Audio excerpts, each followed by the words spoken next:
Maeva, one-time wife of Datum, found refuge among people of Ardis, where she gave birth to Gwineva the cuckoo child, but as the child grew, it was seen that she had red hair. Though all knew there were fair-haired and dark-haired people, none had ever seen anyone with red hair. Also, strange maladies had manifested in Ardis, for which the strangers were blamed. Therefore, because of these things, Maeva and her child were driven out. They came to a pool near the border of Crocuses and built a habitation of reeds, living there for many years. However, Maeva was killed by a wild beast, and Gwineva was left alone, but she learned much from familiars who came to her, and so she became a sorceress. Time went by and the half-folk called Yoslings began to gather around her habitation, and they thought she was a goddess and worshipped her. As her fame spread, word came to Herthu concerning the strange woman, so he sent men to find out about her and report. Gwineva knew about Herthu, but he did not know who she was or that any child of Maeva lived. When Herthu heard the report, he was intrigued and sent men to escort her to him, and she came at his request. They brought her into his presence wearing a cloak of feathers and a garment of doeskin, her hair unbraided like that of other women, falling outside the cloak almost to her knees. He was amazed at the cascade of red hair, and his heart was stirred by her beauty. Herthu gave Gwineva a bower in attendance, but she preferred to be attended by Yoslings, whom the people about Herthu despised. They gossiped about the strange woman, for it was seen that Yosling men freely entered her bower, yet her bearing was modest and maidenly, the Yoslings showing her every form of respect. It was the season of fruitfulness, and when Herthu went to the gathering place, he took Gwineva with him, but the Yoslings could not be taken there. So they remained behind, but the people removed them. When they arrived at the gathering place in Gwyneva, the far-famed seer and warlock saw Gwineva. He was startled, for he had seen such a woman in the darkened waters, but he welcomed her and was surprised at her wisdom and skill at sorcery. When the time came for Gwyneva to prophesy and all who came to hear him were gathered about, they became apprehensive, for his coming forth was delayed, and the moon began to disappear, eaten away by the blackness of the night. Then, when they started to jostle and flee, there was a great shout, and Gwyneva appeared. As he did, a great fire sprang up on either side of him. The people remained, for each was rooted to the place where he stood. Gwyneva spoke at length, telling them that the night sky sign heralded a new era. That as the moon grew again in brightness, so should their race wax strong and virile, spreading wide across the face of the earth, driving lesser races before them. That a son of Herthu would lead their sons out of Crocuses, and his sons and their sons would continue westwardly, towards Hesperus, meaning land of spirits. That there they would meet their final destiny. He told them that there would be a great bloodletting, when brother would fight with brother and father with son, but that this would be the planting of the center pole, backbone, around which the framework for the structure of their race would be woven. He said, "I shall go before the vanguard in spirit." Later, Herthu asked Gwyneva to cast the omen sticks and read the ashes, as he wished to know things concerning Gwineva. This Gwyneva did, telling him that she was his fate-mate, one destined to be his wife, that she was indeed a true maiden, and he would not be foreridden, or wearied with riding, with contending with her behavior. He said, "She acts as she does through innocence and not through brashness." But what Gwyneva told Herthu was no more than a grain in the grain sack among all that, which he knew and saw. When Herthu returned to his home site, he paid court to Gwineva and asked her to marry him, and this she consented to do after 1 year. The people, hearing what was intended, were displeased and murmured against the marriage, saying it was unseemly for their king to marry a sorceress and one strange in so many ways. Also, there was a custom forbidding the intermingling of blood, but there was no doubt as to what she was, some thinking she was one who could be acceptable. Gwineva was not the bloodkin of Herthu, so as the marriage would not be incestuous. Nonetheless, Gwineva decided she would say nothing of their relationship, of how her mother, Maeva, had married Herthu's father, Dadam, though the father of Gwineva was a Yosling by the name of Luid, for she, Gwineva, was in love with him, in love with Herthu, and love is ever ready to make excuses. Yet, despite her knowledge and wisdom, her heart was full of fears because of her background, but she displayed none of her anxieties. She did not feel at ease among the people, but never asked that the Yoslings be allowed back. She tried to become acceptable by ministering to the sick with simples, medicinal herbs, and remedies, but the more she cured and healed, the more people feared her, and fearing they shunned her, except they were in dire need of her help. However, Herthu remained firm in his resolve to marry, though many advised that if he simply took Gwineva as a concubine or as something less than a wife, it would be more acceptable. They said, none would object if she were treated as a woman with no standing, mate, but do not marry, for marriage would grant her undue status, and is marriage so necessary? Does a wise man buy the pie, whereof he can freely eat at any time? Such sayings enraged Herthu, for he knew Gwineva to be a woman reserved for marriage, and this he tried to tell the people, but they laughed, saying, "She has bewitched you, put her to the test."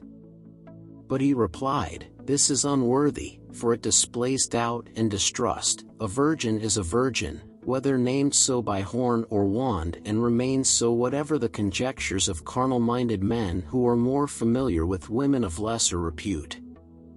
Yet, whether the marriage bar applied was still a thing of doubt in the minds of many, for none knew the lineage of Gwineva, nor did she enlighten anyone, though it was customary to recite this at the betrothal. But Herthu and Gwineva remained unbetrothed, though the forthcoming marriage was made known. Now, the nephews and kin of Idalver, the former king before Herthu, nurtured seeds of discord among the people, and because it was a time of peace, when the skills of a war chief were not needed, many heeded their words. So it developed that there were those for Herthu and those against him. Then, Herthu said to the people, "Let this not be something to cut people apart, but something which can be decided at the next folk feast." The seed-sowing time had passed, but it was not yet harvest-tide, and the young men held spear-throwing contests and tested each other in many manly skills. At such times, seated on a platform against the palisade, which is a defensive fence, Herthu gave judgment and awarded merits. Inside the palisade was a walkway in places, from which great stones could be hurled, and from one such place came a murderous weapon which cut down through Herthu's head to pierce the shoulder of his shield arm, striking him to the ground. Immediately, there was a great tumult and confusion, fighting broke out and men died, but Herthu was carried to safety in the bower of Gwineva. There he was protected by his retainers, but within the palisade, all was taken over by those hostile to Herthu. Before the cowardly blow, those for Herthu had been more numerous and powerful, but after he was so sorely wounded, they were less, and of these, many were inclined to waver, for such is the nature of man. But to contrast with the frail reeds who wavered, those who remained loyal were resolute, for this too is the nature of man. Now, when Gwineva and the wise men attended to Herthu, they saw that while the shield arm had been injured it was not unfeeling, for it grasped the hand of Gwineva, but this the sword arm could not do, though it was uninjured. Therefore, they knew the slaughter-bent weapon had been charmed, and no woman could remove such enchantment, nor could the wise men, for they were unblooded. In the days that followed, the enchantment caused demons to enter through the wound and take up their abode, so Herthu was tormented, and his body racked before subsiding into the quietness, which precedes death. The demons had abused Gwineva, called her foul names and cried out in loud voices against people so that they should abandon their king. The place where Herthu lay was near the lakeside, and in the lake was an island called Inskris, meaning Isle of the Dead, where those about to die were taken, as well as the dead, before being consigned to the waters. For the people believed that those given into the lake went straight into awareness in the other world, while anyone buried on land was only half aware upon arrival and remained half awake and half asleep for many years. So, those loyal to Herthu carried him down to the boats and accompanied him and Gwineva to the isle, and they were not molested, for none interfered with those mourning the dead. On the isle were priests and 9 holy maidens, who attended to the rites while other women ministered to the newly dead, but Herthu was not dead, though halfway across the threshold. When Herthu arrived, he was placed in the hospice house, where Gwineva attended to him. Gwyneth opened Herthu's skull where it had been cleft and let out the demon which had taken up habitation there, and he brewed powerful potions which removed the enchantment. When, after many days, he departed, Herthu was no longer at the door of death, though weak and in many ways like a baby. While Herthu lay so sorely stricken, the kinsfolk of Idalver were disputing among themselves, and this led to fighting and battles. But none came near the isle to harm Herthu, because it was a sacred place and gave him sanctuary. When it came to the time of the folk feast, there was a great battle at the gathering place, and Gwyneth was slain. There came a day when Herthu, though still not whole, could move about, and then he and Gwineva departed with those who remained with them. They were married before leaving their isle of sanctuary. They fled to a place afar off where, as the years went by, Herthu became whole again and Gwineva gave birth to sons and daughters. It was a good place, fertile and well watered, and so they prospered. But there came a time of drought, when the waters dried up and their flocks died. So Herthu sent men to Crocusus, and these came back saying that there, too, the land was stricken and the people distressed. He also sent others to the west, and they returned, saying that there, the land was not stricken, but the people would not accept them except with spears. Herthu then sent men back to Crocusus to tell the people there of the plenty, which lay to the west, and they came back with a war band led by Ithelus, and many people followed. Herthu could no longer bear weapons, and his sons were as yet young and unblooded. Therefore, he gave his 2 sons, who were of sufficient age, into the keeping of Ithelus, so they might learn the art of war, and they followed him loyally, becoming men of valor in the conflict, which ensued. Many people left Crocusus and settled in the land lying to the west, and Herthu and Gwineva also settled there. Time passed, and Herthu became renowned for his wisdom, and Ithelus king of Aranea honored him with lands and servants. Herthu's 2 sons, who had followed the king and were twins, married the king's 2 eldest daughters who were also twins. This caused problems, for the king, though having 3 wives, was sonless, therefore, the twin sons of Herthu became his heirs. The king was perplexed, for the 2 men could not rule together, and both were of equal standing in his eyes. Yet, it was the king's duty to nominate his heir and proclaim him to the people so there should be no division after his death. Therefore, Ithelus consulted Herthu as to how the judgment should be made, and Herthu said, "Let fate decree who shall be king." In Aranea, the people gathered 4 times a year for the folk feasts. At such times, it was customary for new laws to be proclaimed, judgments given, and all contentious issues settled. So before the next folk feast, Herthu prepared a man-made stone from sand, clay, and other things, and while it was still soft he set the hilt of his great sword, Dislana the bitterbiter, into it, and when the stone was hardened Dislana was fast. The sword-implanted stone was then set down near the place where the king gave judgment.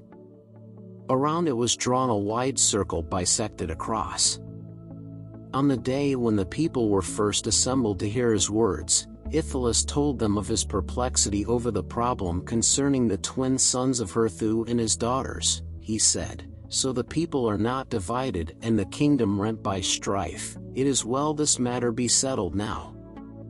Therefore, I am setting a fair test involving no men other than these two, whom I hold equally dear.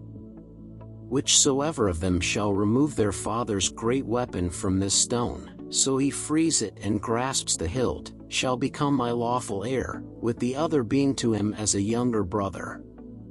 They will each try in turn during the duration of the fall of a feather, the first trier being he who casts his bracelet over the blade." Then, each of Herthu's sons was placed in a spot where the bisecting line joined the circle, so they stood opposite each other, and each had 3 bracelets. They threw until one encircled the blade with his bracelet. Then, this one tried to withdraw the weapon with his hand, but could not, because of the sharpness. The other tried by placing his 2 palms on each side of the blade, then pressing them together while lifting, but he could not move it either.